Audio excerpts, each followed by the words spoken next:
Très bien. Mercredi matin, 11 février 2026, Melania Trump est entrée dans le bâtiment de la Cour suprême exactement à 8h47. Elle n'a pas utilisé l'entrée principale. Elle est entrée par le parking souterrain, entourée de 4 marches des États-Unis. À 16h15, ce même jour, des agents fédéraux avaient gelé 23 comptes bancaires contenant un total combiné de 3 000. Ils ont saisi les actes de propriété de 31 propriétés dans 7 États différents, et selon les documents qui viennent d'arriver au système des tribunaux fédéraux, il y a 1 heure, 3 des avocats personnels de Donald Trump se trouvent maintenant dans des cellules de détention fédérale à Washington, D.C. J'ai passé les 45 dernières minutes à lire la transcription judiciaire de 187 pages qui a été rendue publique à 18h08 aujourd'hui. L'épreuve conjointe à cette présentation occupe 412 pages supplémentaires. Je vais vous expliquer exactement ce qui s'est passé dans cette salle d'audience, ce que Melania a dit sous serment et pourquoi la Cour suprême a agi plus rapidement dans ce cas que dans n'importe quel autre cas de l'histoire moderne. L'ancienne première dame ne s'est pas contentée de répondre aux questions. Hier, elle a apporté une boîte en carton remplie de journaux personnels, de copies de messages textes et de relevés de comptes bancaires que ses propres avocats ne savaient même pas qu'ils existaient. Permettez-moi de vous donner quelques antécédents. Premièrement, Melania Trump a été première dame 2 fois. La première fois, c'était de janvier 2017 à janvier 2021. Puis à nouveau, à partir de janvier 2025, lorsque son mari a remporté son second mandat. Entre ces 2 périodes, elle est restée principalement hors de l'œil public. Elle a donné peut-être 3 interviews au total. Elle n'a pas effectué les tournées de livres habituelles, ni les circuits de conférences que font les autres anciennes premières dames. Les gens disaient toujours qu'elle était la première dame la plus réservée de l'histoire moderne des États-Unis. Alors, voici ce qui a mené à ce qui s'est passé hier. Il y a environ 3 semaines, le département de la justice a présenté une motion d'urgence devant la Cour suprême. Ils enquêtaient sur quelque chose appelé transfert frauduleux d'actifs. Fondamentalement, le gouvernement enquêtait pour savoir si quelqu'un avait déplacé de l'argent pour le cacher des autorités légales. Le département de la justice affirmait avoir des preuves qu'entre novembre 2025 et janvier 2026, quelqu'un avait transféré des milliards de dollars hors de compte qui devaient être gelés par ordre judiciaire. Le calendrier avance rapidement. À partir de là, il y a 17 jours, la Cour suprême a accepté d'entendre des arguments d'urgence pour savoir s'il pouvait saisir des actifs pendant que l'enquête était encore en cours. Il y a 12 jours, le bureau du procureur spécial a présenté une motion demandant au tribunal d'obliger le témoignage du conjoint. Ils ont argumenté que Melania Trump avait autorité de signature sur comptes bancaires étrangers différents. Il y a 8 jours, la Cour suprême a accordé cette motion malgré les fortes objections de l'équipe juridique de Trump. Lundi de cette semaine, les avocats de Melania ont tenté une dernière fois de bloquer le témoignage. La Cour suprême a rejeté cette motion à 23 heures lundi soir. Mardi matin, Melania Trump a fait quelque chose que personne n'attendait. Elle a licencié toute son équipe juridique. Les 4 avocats qui l'avaient représentée depuis le début de cette enquête ont reçu des lettres de licenciement avant l'aube. À 22e mardi, elle avait engagé un cabinet d'avocats complètement différent. Ce nouveau cabinet se spécialise dans la défense criminelle fédérale et la coopération de témoins. Cela aurait dû être le premier signe que quelque chose d'important était sur le point de se produire. Assurez-vous d'appuyer sur le bouton d'abonnement parce que cette histoire se développe minute par minute. Laissez un commentaire ci-dessous en me disant ce que vous pensez de tout cela et partagez cette vidéo avec quiconque a besoin de comprendre ce qui se passe vraiment en ce moment. Votre soutien signifie tout pour moi et on se voit dans le prochain.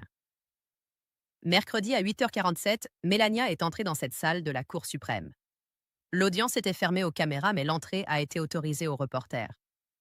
Selon 3 journalistes différents qui étaient dans la salle, Melania portait cette boîte en carton que j'ai mentionnée. Son nouvel avocat a essayé de la lui retirer. Elle l'a éloignée et s'y est accrochée. Le président de la Cour suprême, Roberts, a appelé la session à l'ordre à 9h02. Le procureur spécial s'est levé et a commencé à poser des questions. Voici ce que personne n'a vu venir. La première question du procureur était de savoir si Melania voulait invoquer le privilège conjugal. C'est une protection légale qui dit que vous n'êtes pas obligé de témoigner contre votre mari. Melania a regardé son avocat. Son avocat a hoché la tête, lui donnant essentiellement la permission d'utiliser cette protection. Melania a dit Et je lis directement de la transcription ici. Je renonce à invoquer le privilège conjugal. Je suis prête à répondre à toutes les questions avec la vérité. La salle d'audience est devenue complètement silencieuse. Un reporter l'a décrit comme le type de silence où on pouvait entendre les gens respirer. Le procureur spécial lui a demandé si elle voulait invoquer son droit du 5e amendement contre l'auto-incrimination. Encore une fois, Melania a dit non. Elle répondrait à tout. Pendant les 6 heures suivantes, Melania Trump s'est assise sur ce siège de témoin et a démantelé ce que les procureurs appellent l'un des plus grands schémas de fraude financière de l'histoire politique des États-Unis. Laissez-moi vous montrer ce que révèlent les documents. La première grande révélation s'est produite environ 1 heure après son témoignage. Le procureur a interrogé Melania sur son rôle dans les finances familiales. Elle a expliqué qu'à partir de mars 2025, Donald lui a demandé de co-signer plusieurs nouveaux comptes bancaires. Il lui a dit que c'était des comptes commerciaux pour de nouveaux projets immobiliers. Elle a signé les documents sans les lire attentivement parce qu'il l'a assuré que c'était quelque chose de routine. Selon la page 34 de la transcription, elle a autorisé l'ouverture de 14 comptes différents dans des banques en Suisse, aux îles Caï et à Singapour. Mais voici où cela devient intéressant. Ensuite, le procureur lui a montré des relevés de compte de novembre et décembre 2025. Melania a témoigné qu'elle n'avait jamais vu ces relevés de compte auparavant. Elle ne savait pas que ces comptes avaient été utilisés activement. Quand le procureur lui a montré les registres de transfert, sa réaction a été captée par chaque personne dans cette salle d'audience. La transcription note que la témoin a semblé visiblement choquée et a demandé un moment pour se recomposer. Les transferts étaient massifs.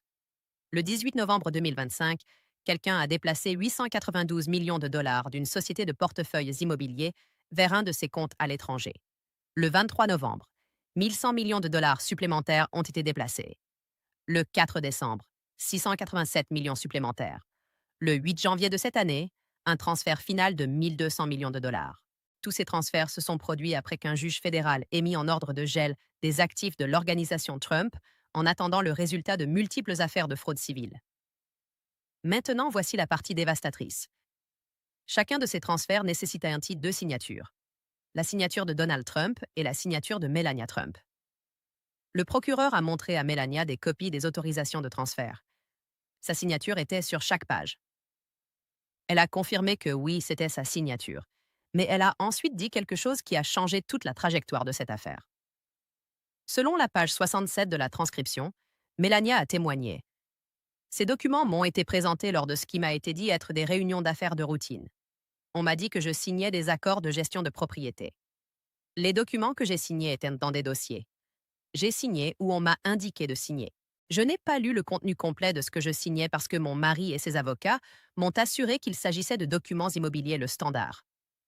Le procureur spécial lui a posé une question de suivi. Avait-elle déjà demandé à quoi servaient ces documents? La réponse de Melania à la page 71. J'ai demandé une fois en décembre pourquoi il y avait autant de documents à signer. On m'a dit que l'entreprise se développait et que je ne devais pas m'inquiéter des détails. J'ai fait confiance à cette explication. Permettez-moi de faire une pause ici et d'expliquer pourquoi cela importe tant. Si Melania avait participé sciemment au déplacement d'argent qui était sous un ordre judiciaire de gel, elle serait coupable d'un crime fédéral. Mais si elle a signé des documents sans savoir ce qu'ils étaient réellement, si elle a été trompée sur ce qu'elle signait, alors elle est un témoin contre celui qui l'a trompée, et cela change tout. Le procureur a passé les 2 heures suivantes à guider Melania à travers chaque document, page après page, de transferts bancaires, d'autorisation de transferts électroniques et de relevés de comptes. Selon les reporters dans la salle, les mains de Melania tremblaient pendant qu'elle regardait les preuves. À un moment, vers 13h30, le président de la Cour suprême, Roberts, a appelé une pause déjeuner. Melania n'a pas quitté le tribunal. Elle laisse rester dans une salle de conférence privée avec ses avocats. Quand le témoignage a repris à 14h15, quelque chose avait clairement changé. Le nouvel avocat de Melania s'est levé et s'est adressé au tribunal. Il a dit que pendant la pause déjeuner, sa cliente avait pris la décision de fournir volontairement des preuves supplémentaires qu'elle avait conservées en sa possession personnelle. C'est alors qu'elle a ouvert cette boîte en carton. À l'intérieur de la boîte, il y avait 3 choses. Premièrement, un journal personnel que Melania tenait depuis novembre. Deuxièmement, des impressions de conversation par message texte entre elle et Donald Trump de novembre, décembre et janvier. Troisièmement, des copies de ses propres relevés de compte bancaire qui montraient qu'elle avait pris des notes sur certaines transactions qui lui semblaient inhabituelles. Les entrées du journal sont particulièrement révélatrices. Je regarde la preuve 14C en ce moment, qui est une copie numérisée incluse dans la présentation judiciaire de ce soir. Le 20 novembre 2025, Melania a écrit « Aujourd'hui, j'ai signé plus de papiers ». Donald semblait anxieux. Je lui ai demandé si tout allait bien avec les affaires. Il a dit « Tout va bien, c'est juste les avocats qui sont des avocats ». Entrée du 2 décembre. Autre réunion avec les avocats. Ils avaient une pile de papier de 5 cm d'épaisseur. J'ai demandé à quoi servait tout cela. Ils ont dit des transferts de propriété et une réorganisation d'entreprise. Donald était au téléphone tout le temps. Il ne m'a pas regardé une seule fois. 6 janvier 2026, quelque chose ne va pas. Je suis allé sur Internet et j'ai vérifié l'un des numéros de compte dont je me souvenais des papiers que j'ai signés. Le compte montre un solde de plus de 1000 millions de dollars. J'ai interrogé Donald à ce sujet ce soir. Il m'a dit que je ne comprends pas les affaires et que je devrais lui faire confiance, mais je n'avais jamais vu des chiffres comme ça dans aucune de nos affaires auparavant. Les messages textes sont encore plus dommageables. Le 9 janvier, Melania a envoyé un message texte à Donald à 23h47. Elle a écrit « J'ai vu les nouvelles sur l'affaire judiciaire. Les comptes pour lesquels j'ai signé sont-ils liés à cela ?» La réponse de Donald Trains plus tard « Ne t'inquiète pas pour ça. Les avocats s'occupent de tout. Tu n'as rien fait de mal. » Melania a répondu « Mais j'ai signé des documents. Ces documents font-ils partie de ce que le juge enquête ?» Réponse de Donald « Tu as signé ce que je t'ai demandé de signer. C'est tout ce que tu as besoin de savoir. Arrête de poser des questions. » Cet échange s'est produit le 9 janvier. La Cour suprême a émis son ordre obligeant son témoignage le 3 février. Selon son témoignage, à la page 156, Melania a pris la décision de coopérer avec les autorités le 12 janvier après avoir consulté son propre avocat indépendant. Voici ce que cet avocat lui a dit. Si elle avait participé sans le savoir à des crimes financiers, sa meilleure option était la coopération totale et la transparence totale. Si elle essayait de cacher des informations ou de se protéger par des subtilités juridiques, elle pourrait faire face à des accusations pénales. Mais si elle se présentait volontairement avec tout ce qu'elle savait, il était probable que les procureurs la voient comme un témoin plutôt qu'une co-conspiratrice. Melania a pris sa décision. Elle a gardé cette boîte en carton cachée dans sa résidence privée. Elle ne l'a pas dit aux avocats de la famille Trump. Quand la Cour suprême lui a ordonné de témoigner, elle a engagé de nouveaux avocats qui se spécialisaient exactement dans ce type de situation. Et quand elle est entrée dans cette salle d'audience mercredi matin, elle était prête à dire toute la vérité. La dernière heure de son témoignage s'est concentrée sur une question spécifique. Croyait-elle que Donald Trump l'avait intentionnellement trompée sur ce qu'elle signait? Sa réponse enregistrée à la page 178. Oui, je crois que j'ai été utilisée pour autoriser des transactions que je n'aurais jamais approuvées si j'avais connu leur véritable nature. Je crois que les documents m'ont été délibérément cachés. Je crois qu'on m'a dit des mensonges sur ce à quoi je participais. À 16h03, le témoignage de Melania Trump s'est terminé. Le président de la Cour suprême, Roberts, a immédiatement convoqué une conférence avec les 9 magistrats. Ils se sont réunis dans leur bureau pendant exactement 37 minutes. À 16h40, ils ont émis un ordre d'urgence. L'ordre autorisait la saisie immédiate de tous les actifs connectés au compte bancaire signalé, autorisait la détention de tout individu ayant facilité les transferts et autoriser le gel de toute propriété pouvant être retracée jusqu'au fonds déplacé. À mercredi, les marshals des États-Unis avaient exécuté des ordres de saisie à Mar-a-Lago en Floride, à la Trump Tower à New York, au club de golf Bedminster au New Jersey et dans 4 autres propriétés en Virginie et au Nevada. À 18, 3 avocats qui avaient travaillé directement avec Donald Trump sur les transferts de comptes étaient sous garde fédérale. Leurs noms sont gardés confidentiels en attendant la lecture des accusations qui est prévue pour vendredi matin à 9h an. La valeur totale des actifs saisis s'élève actuellement à 308 000. Ce nombre pourrait augmenter à mesure que les enquêteurs retracent l'argent à travers plusieurs sociétés, écrans et comptes à l'étranger. L'ordre de la Cour suprême note que ces saisies sont temporaires en attendant une audience complète sur la confiscation d'actifs qui est prévue pour le 24 février. Maintenant, parlons de ce qui se passe ensuite. L'équipe juridique de Trump a émis un communiqué à 19h30 ce soir, qualifiant le témoignage de Melania de contraint et peu fiable. Ils ont affirmé qu'elle avait été sous pression des procureurs et que son témoignage avait été donné sous contrainte. Mais voici le problème avec cet argument. Melania a renoncé volontairement à son privilège conjugal, a renoncé volontairement à ses droits du cinquième amendement et, plus important encore, a remis volontairement cette boîte en carton, remplie de preuves que personne ne lui avait demandé de fournir. C'est l'opposé de la contrainte. C'est quelqu'un qui a pris la décision délibérée de coopérer. Plusieurs analystes juridiques ont déjà souligné que le témoignage de Melania, combiné à ses preuves documentaires, est dévastateur pour toute stratégie de défense. Elle a fourni des registres contemporains. Elle a fourni ses propres notes écrites à la main qui montrent qu'elle avait des soupçons sur ce qui se passait. Elle a fourni des messages textes qui montrent qu'elle a posé des questions et qu'on lui a dit d'arrêter de poser des questions. Tout cela crée une chronologie qui est très difficile à remettre en question. Il reste d'importantes questions sans réponse. Premièrement, Melania recevra-t-elle une immunité procédurale? Les documents judiciaires ne mentionnent aucun accord d'immunité, mais il serait inhabituel que quelqu'un coopère aussi pleinement sans une sorte de protection. Deuxièmement, de quoi Donald Trump sera-t-il exactement accusé? L'enquête actuelle est civile, mais déplacer de l'argent en violant un ordre judiciaire peut devenir criminel très rapidement. Troisièmement, d'autres membres de la famille seront-ils cités? Les documents montrent que certains comptes avaient plusieurs signataires, y compris Donald Trump Jr. et Eric Trump. Ce que nous savons avec certitude, c'est que la Cour suprême a programmé une audience complète pour le 24 février à Dizoan.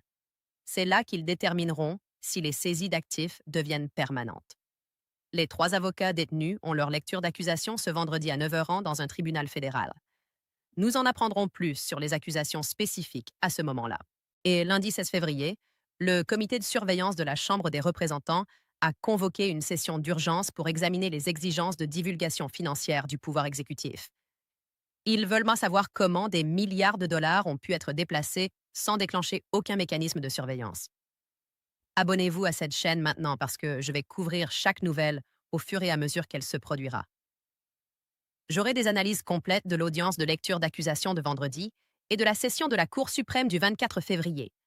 Quand de nouveaux documents sortiront, vous aurez l'analyse en quelques heures, pas en quelques jours. C'est l'histoire politique et juridique la plus importante de l'année et elle continue de se développer. Voici où nous en sommes en ce moment. Mercredi soir 11 février à 20, heure de l'Est, Melania Trump a témoigné pendant 6 heures sous serment. Elle a fourni des preuves documentaires, y compris des journaux personnels, des messages textes et des registres bancaires. La Cour suprême a émis des ordres de saisie d'urgence 1 heure après la fin de son témoignage. Les agents fédéraux ont gelé 3 lieux PLC dans 23 comptes bancaires. Ils ont pris le contrôle de 31 propriétés. 3 avocats sont en détention fédérale et l'ancienne première dame a publiquement rompu avec l'équipe de défense juridique de son mari. Ce à quoi cela se résume est simple. On a demandé à Melania Trump de prendre une décision.